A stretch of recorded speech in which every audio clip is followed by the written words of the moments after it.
I'm Mario, the bass player. That's it. That's it. Alright, that's what he's got. I'm Julian, I'm the front man, the beast of the mode, so I don't give a fuck. I'm Julian, the drummer. I'm James, guitar player. Collectively, I want this answer. Why are you a force to be reckoned with, and what sets you apart? Because we're an original band. We're our own entity. We're one band. We're one force to be reckoned with. We're not, James isn't in 3 different bands. He doesn't play for 3 different bands. Mario doesn't have 10 kids and 4 jobs. Me and Julian are single and ready to mingle, pretty much. We don't really work a whole lot. We don't really have a whole lot, social life going on other than, hanging out at the dab shop or being here doing music. So we're really dedicated to what we do. We're dedicated to this band only. We've never changed the name, and that's why we're forced to be I would definitely have to say the experience Yeah. would definitely bring us a force to be reckoned with the experience that, that we all bring. We've all been doing it for a decade of our life. All of us. Whether it was 8, 9 years, 7 years, it doesn't even matter because we're still going to be doing it. Yeah. So that's... The commitment. Yeah. And then commitment with this band solidly already shows where this can go. And I've already had my heart set on what I want to do, and this band's going to be the one that's going to help me get to achieve my goal along with theirs, and that's what's going to happen. So we are a force to reckon with. So Being a family, if you can't, you can have the most talented musicians in the world.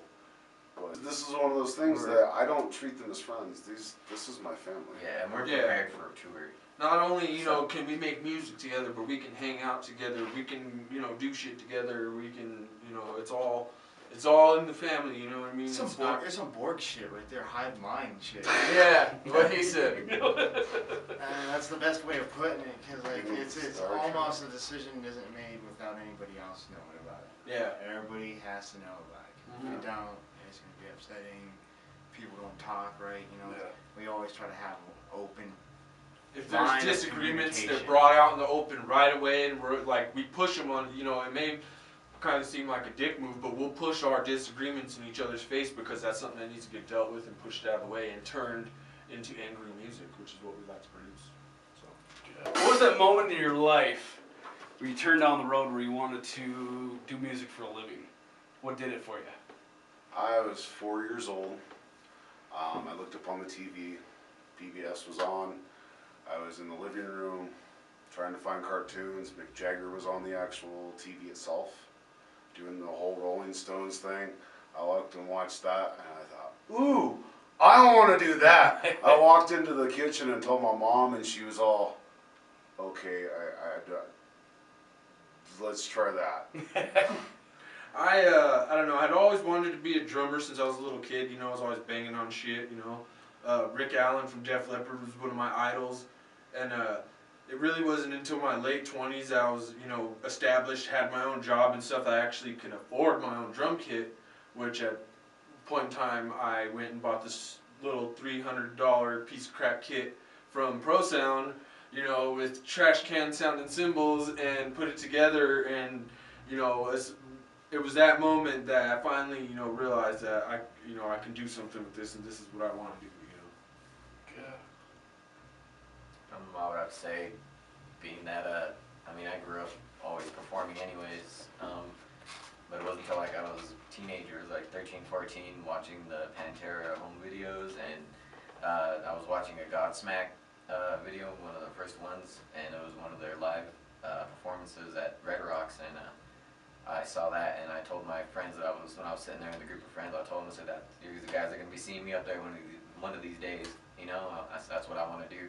And I knew from then on that's where I was going to be, was up on there on that stage, them filming me, I want to be on the other side, and I was amazed at what they were doing, and I knew I could do it, so from then on, I just always had it in me that I just wanted to do it. Well, I kind of went through like a bad breakup, and then I was hanging around with Julian a lot over here, and when he decided to kind of just start picking up the drums, and we had another person pick up the guitar, and then I was like, well, I want to try something, so I just went ahead and just picked up the bass, and then we just went from there, and that's kind of rolled with it from there. Stuck on a desert island, you got 3 albums to listen to. What are they? Def Leppard, Hysteria. Favorite Def Leppard. I was a huge Def Leppard fan. Jim Croce's Greatest Hits, because I'm a huge Jim Croce fan. And gotta have some heavy metal. Gotta have some Testament. Gathering, yes, The Gathering. I think my 3 albums would be, the first one would be Rush 2112, because that's one of my all-time favorite albums and one of the greatest albums ever made, period, drum-wise. Anyways, second album, Master of Puppets, because, you know, that just has to be there, everyone knows why.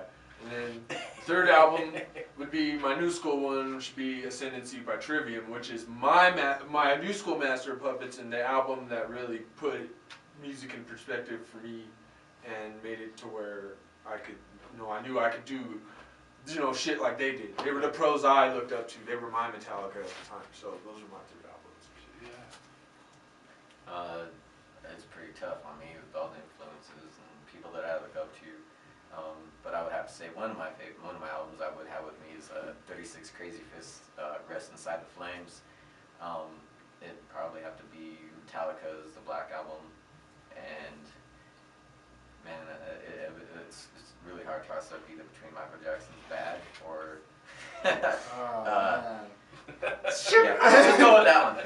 Let's go with Bad. Let's go with that. I have to have Michael Jackson in there, man. That's something I grew up on. There you go. I would say Nirvana, Nevermind. There's just something about that album that's just classic about everything about it. Can never get tired of it. I would say definitely go with Julian on that one, because it's going to be more of the Master of Puppets for me. I knew. Because that one's just a classic altogether. Everything about it is just good. Period. Everybody's got fucking Metallica. Oh yeah. And then, you know, the third one's really hard, because you're gonna be like, okay, well, what do I really do? I want to give myself a break, or whatever, or something like that. But it's like, nah, let's just go with Korn. Nice. Follow the leader. Dream gig. With who, when, and where? All of us, I think we could agree, would be Trivium. And who else? Darkest Hour, fool. Darkest Hour. Darkest Hour. Darkest Yeah. Hour, fool. Yeah. What's one piece of equipment you can't live without? Mesa Triple Rectifier, are you kidding me?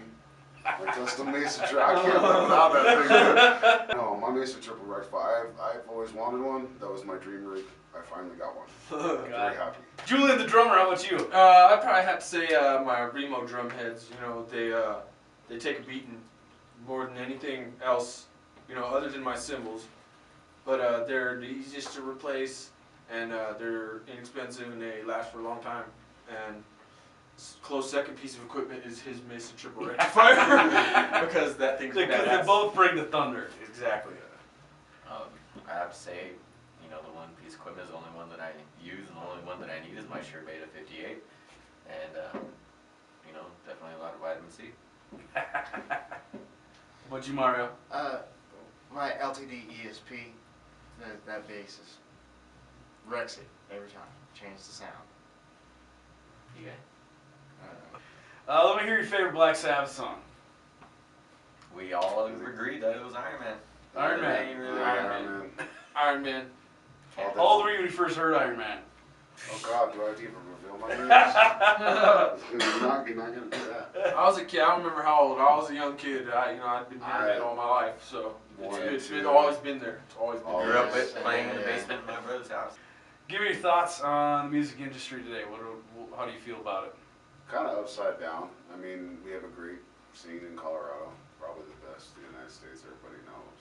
Stressful. You stick your family through it, your girlfriends through it. The people you care about, they leave you. Mixed thoughts on the music industry. You know, there's a lot of changes going on as far as like the rock metal side of things. I definitely feel it's going in a better direction than it was in the past few years.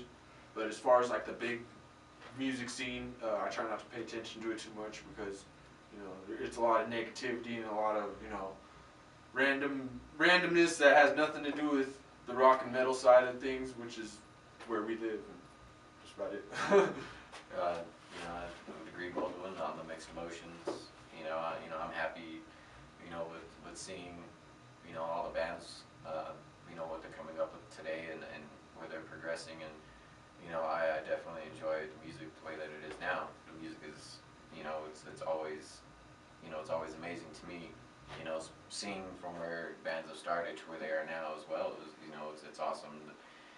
But the thing that upsets me is the behind the scenes that all the bands struggle with, and it's difficult for everybody to try to make a living doing what you love, and in the music industry, I'm sure it's no tougher than a lot of other art industries, but music is definitely the toughest, and I guess that's what makes me upset, that it has to be that tough. It shouldn't be tough to be a musician, it should be.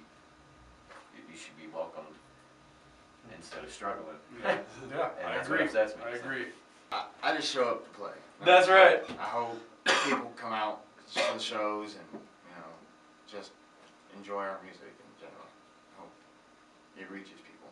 Some advice you wish you heard 5 years ago, 10 years ago, anything that you could, advice that you can give away now that you've been down that road? Don't stop. There's so many times and frustrations in my life, just like every other musician, somebody tells you suck. Because everybody sucks, man. We all sucked. There's that 1 in 1 billion child that can pick up an instrument and start playing it. Yeah. You're not one of them.